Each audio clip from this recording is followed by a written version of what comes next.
What is up, everybody? It is Alex from Heaven, New York, calling from the altar again, and this time we return with the second to last interview we've done before the world ended in 2020. We are here with James of Thousand Below. I was rehearsing that intro all Oh, I morning. remember. I remember. Yeah. In fact, you were on tour with Bad Omens at that time as well. Haven't we Yes. learned a thing Yeah. or two from history, man? Oh, yeah. Yeah. When Thousand Below tours with Bad Omens, a global pandemic just sets in. So that's what happens. Yeah, I could already think of 10 terrible puns right now. But it's so great to have you back, man. Thanks for always coming back on the show. The Thanks. Hell Finds You Everywhere is a fantastic album. Absolutely enjoyed it. For people who haven't heard the full record yet, though, do you feel that the first three singles that you released maybe serve as a good representation of what the entirety of this album will sound like, or is that just scratching the surface of what's to come? Honestly, I feel like the only one that sticks out a little bit is Face to Face. Face to Face is the only track on the record that has that sort of like energy. It feels just super like kind of like fuck yeah, and just kind of goes the whole way through. It's good. It's not like a super extremely like emotionally crushing deep song. We want to just have like a heavy one that was fun and just was just like surface level feelings, just like had a chill message and just and like kind of went hard live and had cool, unique, like modern textures on it in terms of like the production sense. But I'd say Ben Nosa and Sabotage give a pretty good taste. So Yeah, I'm very am fascinated by the title of "Hell Finds You Everywhere." I know, like, what does the record name mean is a very yeah. cliche question, but it almost seems like it is like continuing the sentence of "the love you let too close" in a way. Does this at all like have a relationship to that album, or is this just a brand new beginning for Thousand Below? Yeah, no, absolutely. I think that the record name is like I like the longer album name titles. I think it's always something that's been cool to me. We'll probably eventually do like a short one.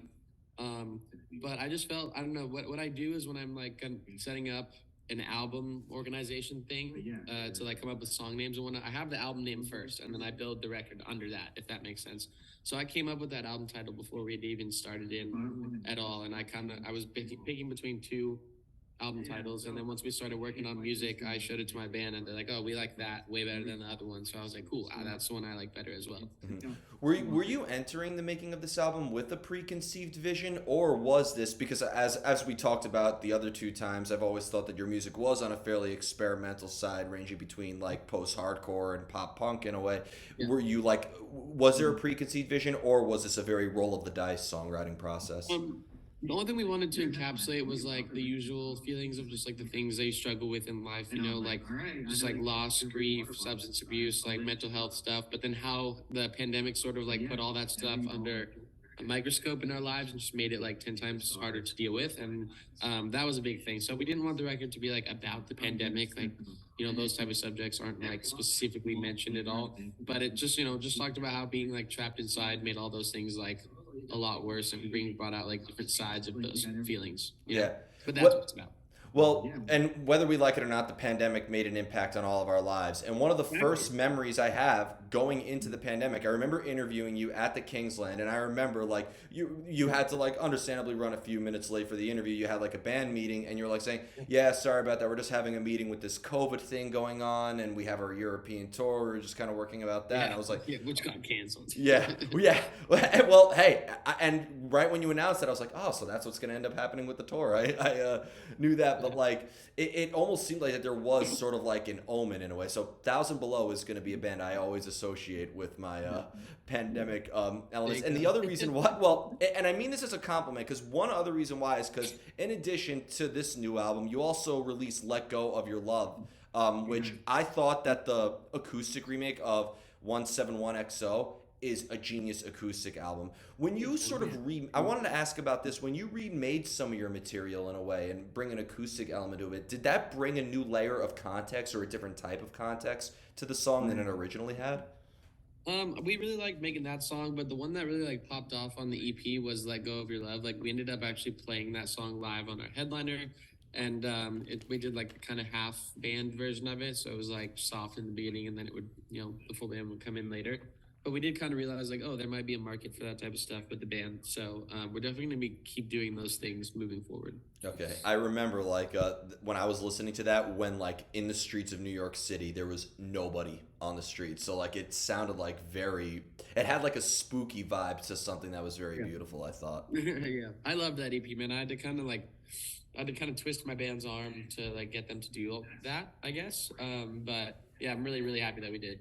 Do you feel that when you make an album, do you want every album to be a representation of who you are at that particular time, or do you think that maybe the music and the meaning could evolve over time as you evolve as an artist? Yeah, and even so to the point of like you have to also think a year ahead because a lot of records that you make is not going to come out till like 9 or 12 months later. It's really insane. Like you make a record and it just kind of sits in Dropbox for a while and then it gets into like the circulation of stuff actually coming out. So it takes a long time. So you have to keep that in mind as well. You have to be like, hey, is this going to be representative of what I want 1 year from now? You know what I mean? You have to look way ahead. So it's tough. Yeah, and do you think maybe also an audience's interpretation of the song could also? Oh, absolutely. Yeah, dude. You have. I keep that stuff in mind. I'm like, okay, how is this going to be taken in like a year out? You know? Yeah, absolutely. Yeah. And when you play the material live, when you play like a song from the new album versus an older song, and you kind of go back and forth, does that almost like put you through multiple spaces and of Yeah, dimensions no, of time? and also it's like depending on like the this is cheesy or whatever, but depending on the venue, it kind of brings you back. You'll kind of like jolt back, and you're like, well, I remember the last time I played this song here, and you just be like, holy crap, like so much time has passed, or like kind of remember how we all looked different. We had different people in our band. Like I don't know, it's crazy.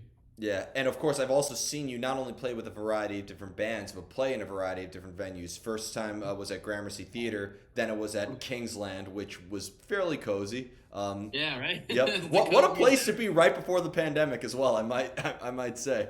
Yeah. But and then you're going to be doing Irving Plaza next week. Do you feel like maybe the Thousand Below experience is different depending on the atmosphere in the venue as well? Dude, absolutely. Like we, I mean, some bands are able to like walk on stage and be the same band regardless of what venue that they're on. To us, like the type of venue definitely changes our energy. Like if it's like a no barrier, everyone's up close or whatever, like we're gonna act different, we're gonna move different, we're gonna play different. But if it's like big fancy Live Nation venue, lights, you know what I mean, smoke machine, the whole 9 yards, we're kind of gonna, and it makes you just like kind of lean into it on a different spectrum. It's trippy. It's interesting. Do you? It almost changes like the reality in a way. Yeah, dude, it's like it puts me in a different mood. I'll even go so far as to say like I sing differently, like literally, like the way my voice like projects comes out differently depending on the room that I'm in. I don't know, it's weird. Yeah. I'm also just like kind of inconsistent. Like my voice goes all over the place sometimes. Sometimes I'm like really aggressive and pushy, and some days I'm more softer and like proper and just like kind of going for the notes, not really like crazy emotion, just trying to like not be flat, you know? Yeah. Well, do you have to rehearse crowd interaction and stage presence as much as you have to like practice the song itself, or is that something that just comes naturally as you play more and No, more that's shows? like a thing that I build up over like time as the tour goes on, and then some bands what they do is they'll have like in-ear monitor keys, so those little things that pop up only in the singer's headphone that doesn't no one else can hear, and it kind of like reminds them of when to say certain things and what to say, and other than that, you just kind of chill.